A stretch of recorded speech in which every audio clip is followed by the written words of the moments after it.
জুলাই গণহত্যার অভিযোগে আনুষ্ঠানিক বিচার শুরু হলো শেখ হাসিনার। আজ তিনি সহ ৩ আসামির বিরুদ্ধে অভিযোগ গঠন করে বিচার শুরুর আদেশ দিয়েছেন আন্তর্জাতিক অপরাধ ট্রাইব্যুনাল ১। অপরাধ স্বীকার করে বিচারের রাজসাক্ষী হওয়ার কথা আদালতে জানিয়েছেন সাবেক আইজিপি চৌধুরী আব্দুল্লাহ আল মামুন। বলেছেন, মুখ্য উন্মোচন করবেন জুলাই গণহত্যার কুশীলবদের। মামলার আরেক আসামি সাবেক স্বরাষ্ট্রমন্ত্রী আসাদুজ্জামান খান কামাল। নতুন ব্লেন্ডে আরো রিচ অ্যারোমায় সেলন ফ্যামিলি ব্লেন্ড টে। আন্তর্জাতিক অপরাধ ট্রাইব্যুনালে এই প্রথম কোনো মামলার বিচার শুরুর আদেশ দেওয়া হলো।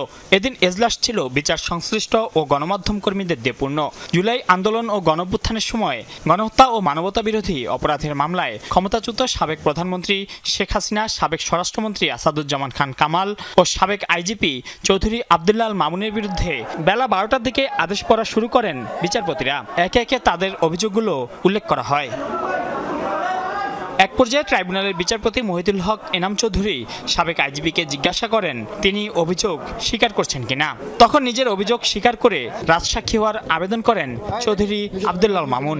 তিনি তার দোষ স্বীকার করেছেন এবং তিনি বলেছেন তিনি একজন সাক্ষী হিসাবে এই যে ঘটনাটি মানবতা বিরোধী অপরাধ ২০২৪-এর জুলাই আগস্টে হয়েছিল, সেই অপরাধের সমস্ত কিছু যেহেতু তার জানবার কথা, তিনি সমস্ত তথ্য আদালতকে উদ্ঘাটনের ব্যাপারে সহায়তার মাধ্যমে তিনি অ্যাপ্রুভার হতে চেয়েছেন এবং সেই প্রার্থনাও আদালত মঞ্জুর করেছেন। আনুষ্ঠানিক রাজসাক্ষী ঘোষণার পর চৌধুরী মামুনের নিরাপত্তা নিশ্চিত করতে আদালতে আবেদন করেন চৌধুরী মামুনের আইনজীবী। প্রশ্ন ছিল, সাক্ষ্য দিলে আসামি হিসেবে সাবেক আইজি কোনো সুবিধা পাবেন কিনা। যেহেতু তিনি অ্যাপ্রুভার হতে চেয়েছেন, সে কারণে তার নিরাপত্তার সংকট হতে পারে এই আশঙ্কায় তার পক্ষ থেকে তার আইনজীবী আবেদন জানিয়েছেন তাকে যাতে যথাযথ নিরাপত্তা দেওয়া হয়, সেই নিরাপত্তার ব্যাপারেও আদালত যথাযথ আদেশ দেবেন বলে জানিয়েছে। তার বক্তব্যের মাধ্যমে যদি ট্রু এবং ফুল ডিসক্লোজার হয়, তখন এটা আদালতের ডিসক্রিপশন অনুযায়ী আদালত তাকে ক্ষমা করতে পারেন বা অন্য কোনো আদেশ দিতে পারেন। এটা কমপ্লিটলি আদালতের এখতিয়ার। পরে ট্রাইব্যুনাল নিযুক্ত শেখ হাসিনার আইনজীবী আমির হোসেন বলেন,